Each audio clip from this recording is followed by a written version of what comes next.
I got a question for you, and I want you to be real with yourself. I already know the answer, not because I know you, but because I understand human nature, and I understand the ways of ignorance, and I'm familiarizing myself with the way of truth. Just one question for you though. Have you been full of gratitude, or have you been full of compromise? Has your attention, I know I said one question, but it's my video. Has your attention been given to what you're convinced you don't have? Or has your attention been flowing towards what it is that you're aware of having, with appreciation for the one that provided it for you and the ability for you to receive it? I would just like to know whether internally you spend your time complaining or clapping, celebrating or crabbing, crying or being thankful. Who you are on the inside will help us all understand who you've become in presentation on the outside.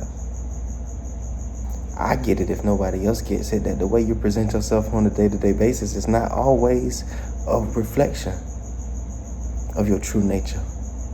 Sometimes, more often than not, a person's presentation is a reflection of their ignorance, their lack of knowledge, their lack of understanding of themselves, their lack of self-revelation, their lack of self-knowledge, their lack of self-awareness. Without self-awareness, self-knowledge, and self-revelation, you have no ability to align with who you are in truth. So you just say stuff and do your best to make what you said appear to be true to the people that you are performing for. As you say, I don't care what nobody think about me. Lying. If you ever want to know what's going on in your head, all you have to do is pull the transcripts of your conversations with other people and those inner dialogues that you be having with yourself that you would never speak on with other people.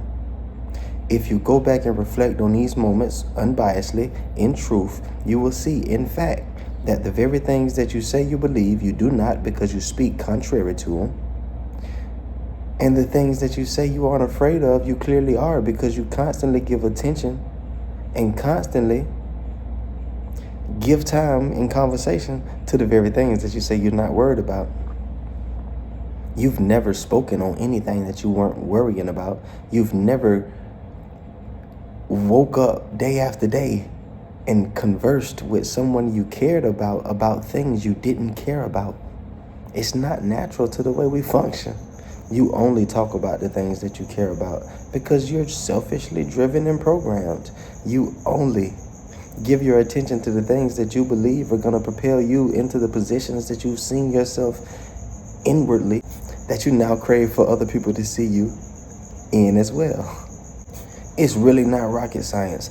Be careful around those people who make it seem like their dysfunction is deep and hard to understand, and it needs you to be calculated and intelligent and understanding and thoughtful to get it. It's not. It's shallow. It's so shallow that they are embarrassed to speak on just how shallow it is. So rather than move transparently, own up in accountability for the shallowness that they have been moving in, they'll pretend that it's such deep waters that you can't understand because you ain't never been in it yourself, and you can't experience it because you'll never get to step in their shoes and operate as them and feel what they feel. So in their head, they got you boxed in. But again, understand that people who move like this are trying to protect the devices and the dishonest systems that they have come to unveil. You're around a terrorist and you need to make a move. But before you make that move, it's best for you to make the move inward, because if you find yourself in front of terrorists after terrorists, it's because you continually are operating inside of a universal law and design that says you attract what you are. Understand that them people ain't about nothing. It's because Your creator is trying to give you a perfect picture of what your presentation has been so that you can change it. Stop seeing these other people as empty vessels and see the reflection of yourself and make the adjustment. It can really be instantaneous. It can really be at the drop of a hat. It can really be in a moment. And you can decide to never go back. But you can't do nothing like that if you're not aware of what it is that keeps dragging you back to the dysfunction that you say that you want no more parts of. You got to see what's underneath the surface if you're going to deal with the real root of the issue. You got to see that you've been craving attention. So every time you get around somebody that you identify as detrimental to your progression and you find yourself so attached to their presence that you won't remove yourself as a constructive measure of your own development, what you say you care about most. It's time for you to reconcile with the fact that external attention and physical touch have been prioritized on a higher level than your inner development that dictates your entire experience. You've been living by attachment, not living by love. But we confuse the two so often that it just might be too late for some to have the conversation in this lifetime. When I made the statement that introverts were actually insecure people who were distracted on the mental plane, turned inward, presenting themselves in performance for people on the outside that they had learned it was easier to please or hide from by being silent, I knew I was going to get some kickback. I knew it was going to be a ton of people who disagreed with that, because there are a ton of people who identify themselves as introverts but don't identify themselves as insecure. But you have to understand what the English language did to our ability to understand. There's a reason that silence is a very, very powerful tool in reconditioning and renewing your way of thinking. Understand that there are forces in play, powers operating in the invisible realm above your head, outside of your knowledge, that you have no control over. And it's not them demons that belong to the devil that are in a war with the God in heaven on the other side of the clouds that you've been worried about and concerning yourself with throughout your experience. It's not that. Understand they have turned you against yourself. Understand that the language that you rely on that's native, not natural, native to where you were physically birthed, has been made a tool to keep you asleep and unaware, calling the unwanted to yourself unknowingly with no way to stop it. But you somehow got convinced that what? Your thoughts and some more words were going to fix the issues that were created by your thoughts and your previous words? When you've done no sitting silently, recalling the ancient original way and aligning yourself with such, unlearning the toxic habits that you were socially spoon-fed and programmed with. You were taught to compromise. It was promoted to you to read the book of Job, and it was also promoted to you to get a job by people who told you that your aim should be to be free. They didn't know that the word job was intentionally a pun on Job because it was a form of persecution that you were walking yourself into voluntarily out of your ignorance. When your parents taught you the days of the week, before they taught you to use the days of the week to sell your time so that you can earn resources to live your life?